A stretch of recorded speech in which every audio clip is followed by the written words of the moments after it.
pertemuan kita malam ini. Nantinya kita mampu mengetahui pengaruh kompetensi guru di platform Merdeka Mengajar.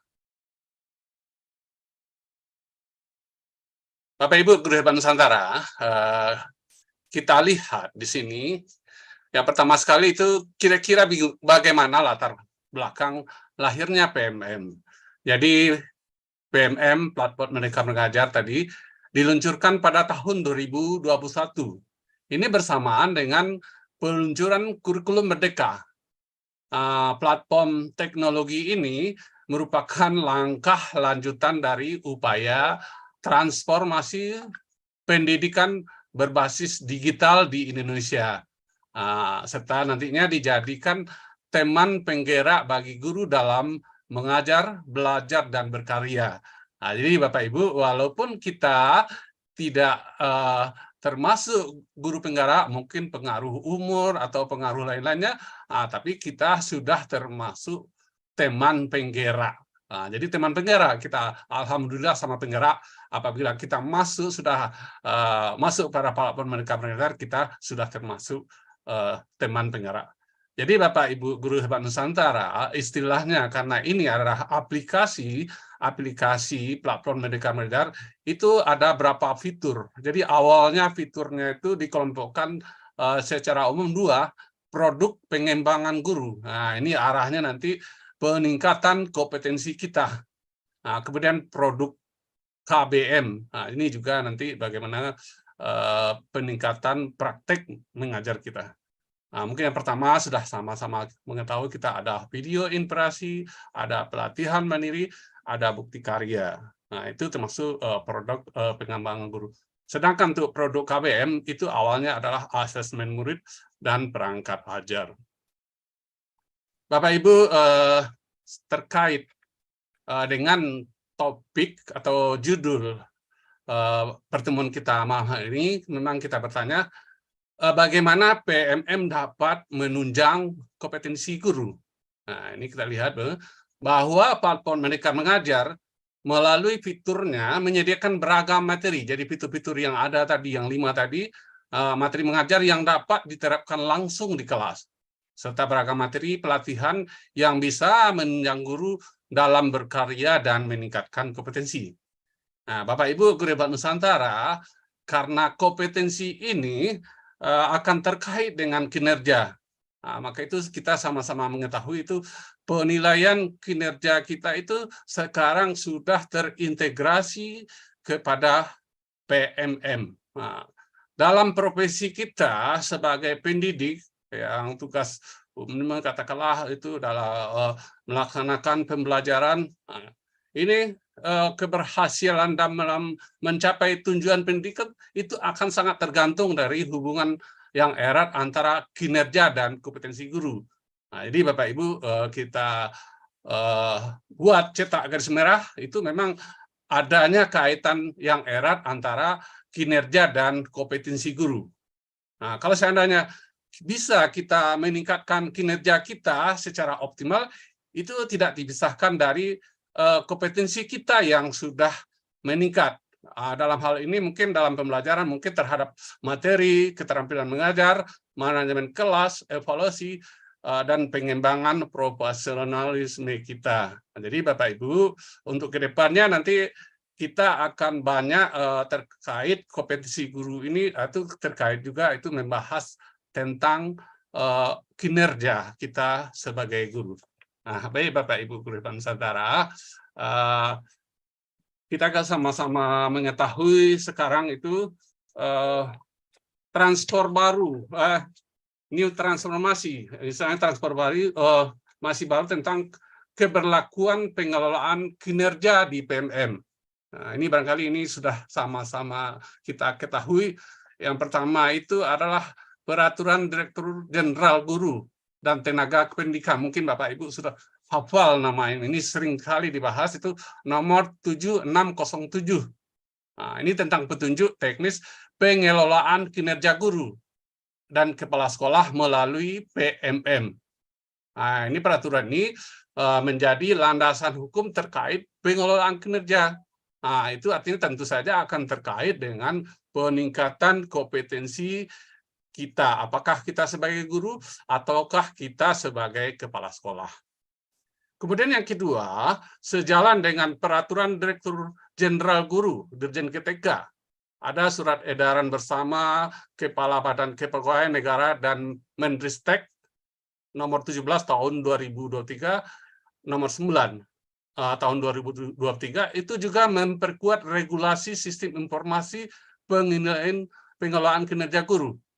Khususnya guru itu di sini tadi seperti yang kita jelaskan, untuk mendukung transformasi pengelolaan kinerja Kemendikbud bersama BKN menerbitkan surat edaran bersama.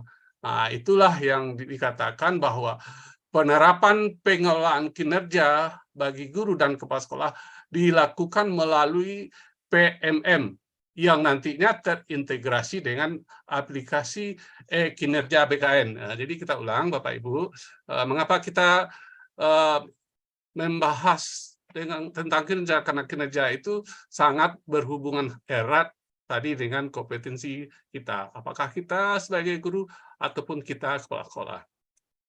Bapak Ibu mungkin sudah melihat tampilan dari PMM kita sekarang seperti ini.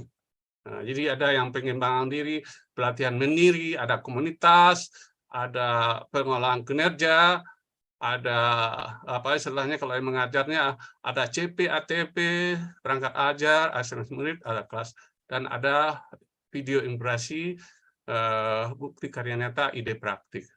Ini artinya apa? Nah, ini artinya Bapak Ibu bahwa platform Merdeka Mengajar yang sebelumnya fiturnya ada 2 kelompok umum seperti kita katakan di awal itu. Ada produk pengembangan guru dan produk KPM, ditambahkan 1 fitur lagi, itu ada penilaian kinerja guru dan kepala sekolah. Kalau dulu awalnya kita dalam penilaian kinerja itu kita sebagai guru dan kepala sekolah itu kita mengentrinya secara manual itu ke kinerja. Jadi kita masuk ke aplikasi kinerja. Nah, sekarang karena adanya surat edaran tadi, itu new transformasi istilahnya tadi, maka kinerja ini sudah terintegrasi dengan PMM. Artinya apa? Otomatis. Jadi kalau kita sudah mengisi PK guru dan Kepsek, penilaian kinerja guru dan Kepsek, maka secara otomatis nanti itu sudah langsung masuk ke IE kinerja. Nah, ini informasi baru yang sama-sama kita dapatkan. Nah, jadi Bapak Ibu guru Hebat Nusantara, dalam hal ini tentu saja sering ini dalam perbincangan sehari-hari ini, itu kami istilahkan hot issue yang positif tuh. Nah, ini ada yang positif. Nah, yang positif itu pertama sekali bahwa integrasi platform Merdeka Mengajar dan kinerja BKN untuk pengelolaan kinerja guru dan kepala sekolah diumumkan oleh Kemendikbud dan BKN pada tanggal 19 Desember. Nah, ini dinyatakan, ini sudah sama-sama kita dengarkan. Dan berlakunya mulai Januari 2024, pengelolaan kinerja guru dan kepala sekolah dilakukan melalui PMM yang terintegrasi dengan kinerja BKN. Nah, nantinya di sini pengelolaan kinerja akan lebih praktis, relevan dan berdampak nyata dengan adanya integrasi ini. Nah, kemudian yang keempat, proses pengelolaan kinerja melibatkan 3 tahap. Dimulai dengan perencanaan, nah ini sudah pelaksanaan, penilaian, yang memang ini dilakukan melalui PMM dan IE kinerja BKN. Artinya kalau kita sudah bekerja merencanakan kinerja kita, itu sudah langsung terhubung ke kinerja BKN. Kemudian yang kelima, guru fokus pada meningkatkan kinerja berdasarkan indikator rapor, rekomendasi rapor. Jadi ini juga sudah sama-sama kita ketahui, kita meningkatkan kinerja kita berdasarkan rekomendasi rapor satuan pendidikan kita di PMM. Sedangkan kepala sekolah itu melakukan observasi kelas dan penilaian dengan rubrik yang disediakan. Kemudian yang nomor 6, ada dinyatakan guru dan kepala sekolah akan mendapatkan apresiasi yang sesuai dengan kinerja. Bapak Ibu guru Eva Nusantara, memang kenyataannya itu kita semua dengan adanya poin ini, kalau kita akan mendapatkan apresiasi yang sesuai dengan kinerja, itu ada istilah sehari-hari itu kita guru banyak dikatakan itu pemburu sertifikat. Apakah memang seperti itu? Jadi Bapak Ibu, inilah isu-isu negatif. Isu-isu negatif yang pertama terkait itu juga bahwa anggapan bahwa fitur pengelolaan kinerja itu hanya menambah beban kerja dan tidak memiliki manfaat bagi guru dan kepala sekolah. Ini kenyataannya seperti ini. Ini kami himpun dari berbagai macam media sosial dan juga beberapa tulisan dan juga istilahnya Twitter atau di Telegram. Jadi yang kedua itu menyatakan bahwa beban administrasi guru tidak berkurang, hanya dialihkan dari satu platform ke platform lain. Kemudian yang ketiga itu adalah miskonsepsi tentang kerumitan proses dan belum adanya pemahaman yang cukup tentang cara mengintegrasikan sistem PMM dengan kinerja BKN. Kemudian yang keempat, persepsi bahwa fitur ini tidak membantu dalam meningkatkan kinerja guru. Jadi ini ya yang kompetensi kita. Kita menyatakan tadi bahwa di awal-awal memang kompetensi itu terkait kinerja. Kita lebih cenderung di sini menyebutkan kinerja. Kinerja itu lebih luas nantinya. Dan kepala sekolah ini artinya apa? Tidak memberikan manfaat nyata dalam pembelajaran. Tadi kan katanya